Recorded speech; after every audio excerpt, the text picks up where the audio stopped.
Tonight, the thing that Vladimir Putin's government keeps insisting is not happening is happening again. And full view of the world, apartment blocks, power stations, city streets where people were just trying to get through another winter night. Once again, Russian missiles and drones have slammed into Ukrainian civilian areas, places with no military value, places where the only thing being targeted are families, pensioners, kids asleep in their beds. And once again, the United States has felt compelled to speak not in the vague language of concern or monitoring the situation, but in the unmistakable language of warning. Tonight, the U.S. is telling Moscow that these attacks are not just barbaric, not just indefensible, but that they are changing the basic political calculus of this war. Washington, in unusually blunt terms, is calling this a serious red flag for any future relationship with Russia. And it is moving to respond, not just with words, but with concrete steps to strengthen Ukraine's ability to hit back. Good evening. What we're watching tonight is a collision between two storylines that the world has been told to believe at the same time. On the one hand, we are supposedly inching closer to some kind of negotiated settlement in this war. U.S. envoys talk about a peace deal being really close, about the last 10 meters of a diplomatic marathon. They describe secret meetings in Miami and Abu Dhabi and European capitals where maps are being drawn and red lines are being argued over. On the other hand, as those words are being spoken, as those envoys are flying in and out of hotel conference rooms, Russia is unleashing some of the largest waves of missile and drone attacks on civilian areas that Ukraine has seen since the earliest months of the war. Just in the last few weeks, Russia has fired hundreds upon hundreds of drones and missiles in massive overnight barrages, 704 drones and missiles in a single wave by one count, aimed primarily at Ukraine's energy grid in major cities. We've seen strikes that set apartment blocks ablaze, that knock out power stations in sub-zero temperatures, that leave neighborhoods in places like Kiev, Sumy, Kharkiv, and Kherson waking up to fire, shattered glass, and the sound of rescue crews digging through rubble. These are not precision strikes on command bunkers or radar sites. These are swarms of kamikaze drones loitering above residential districts. These are cruise missiles slamming into high-rise buildings. On November 19th, a pre-dawn strike on Ternopil in western Ukraine, far from the front line, hit two apartment buildings. At least 36 people were killed, including children, and nearly 100 others were wounded. It was one of the deadliest attacks on western Ukraine since the war began. Wikipedia. 2 months earlier, on September 9th, in the small town of Urova in Donetsk region, Russian forces used a glide bomb on a group of pensioners who were literally standing in line to collect their pensions. 25 people were killed, almost all of them elderly, and nearly 20 more were injured. Human Rights Watch later concluded that everyone killed in that attack was a civilian and said the strike may amount to a war crime. Wikipedia. These are not accidents. These are not the tragic collateral damage that Russia claims when it is caught.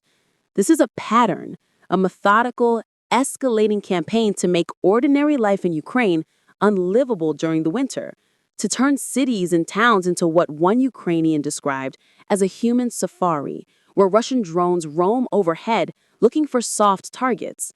And so tonight, when we talk about America warning Putin after Russia targets Ukrainian civilians, we're talking about a Washington that is looking at this pattern and saying enough, not just morally, but enough strategically. Because this is not just about Ukraine's suffering, which is immense. It's also about what kind of Russia the world is going to have to deal with on the other side of any peace deal. The context here matters. The current White House, President Donald Trump back in office, has put a lot of political capital into the idea that it can broker a deal to end the war. The administration's new national security strategy talks explicitly about wanting to reestablish strategic stability with Russia, about moving away from treating Moscow as a pariah and instead trying to fold it back into some kind of working relationship. Ending the war in Ukraine is listed as a core U.S. objective. The Kremlin, remarkably, has praised this document, saying it aligns with Russia's own vision. In Moscow, they read this as an opening, a chance to get sanctions relief, a chance to lock in territorial gains, a chance to come out of this war battered but not defeated. But even as those words are being spoken, as those envoys are flying in and out of hotel conference rooms, Russia is unleashing some of the largest waves of missile and drone attacks on civilian areas that Ukraine has seen since the earliest months of the war. Just in the last few weeks, Russia has fired hundreds upon hundreds of drones and missiles in massive overnight barrages, 704 drones and missiles in a single wave by one count, aimed primarily at Ukraine's energy grid in major cities. We've seen strikes that set apartment blocks ablaze, that knock out power stations in sub-zero temperatures, that leave neighborhoods in places like Kiev, Sumy, Kharkiv, and Kherson waking up to fire, shattered glass, and the sound of rescue crews digging through rubble. These are not precision strikes on command bunkers or radar sites. These are swarms of kamikaze drones loitering above residential districts. These are cruise missiles slamming into high-rise buildings. On November 19th, a pre-dawn strike on Ternopil in western Ukraine, far from the front line, hit 2 apartment buildings. At least 36 people were killed, including children, and nearly 100 others were wounded. It was one of the deadliest attacks on western Ukraine since the war began. Wikipedia. 2 months earlier, on September 9th, in the small town of Urova in Donetsk region, Russian forces used a glide bomb on a group of pensioners who were literally standing in line to collect their pensions. 25 people were killed, almost all of them elderly, and nearly 20 more were injured. Human Rights Watch later concluded that everyone killed in that attack was a civilian and said the strike may amount to a war crime. Wikipedia.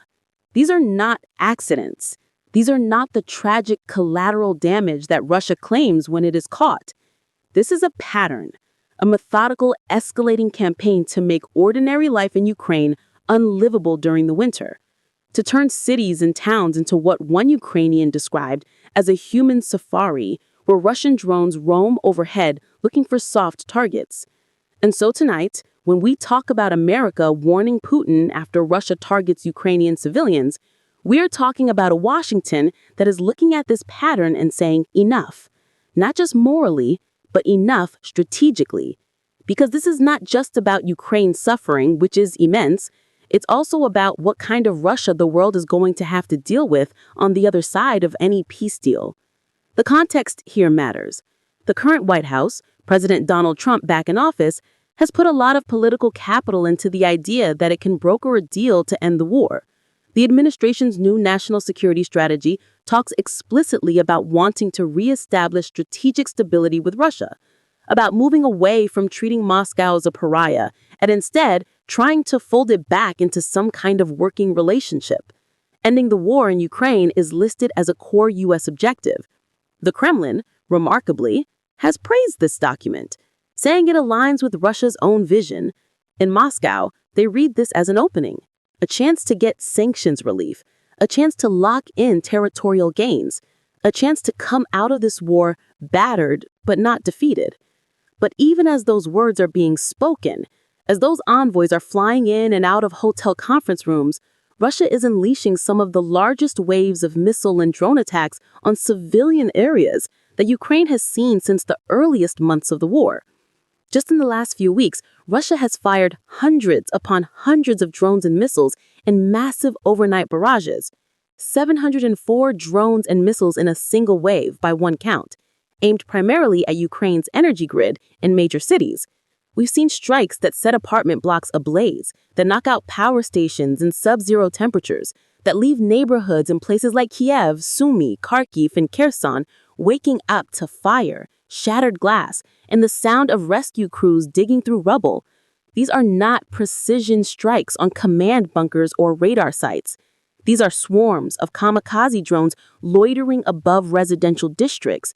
These are cruise missiles slamming into high-rise buildings. On November 19th, a pre-dawn strike on Ternopil in western Ukraine, far from the front line, hit 2 apartment buildings. At least 36 people were killed, including children, and nearly 100 others were wounded. It was one of the deadliest attacks on Western Ukraine since the war began. Wikipedia.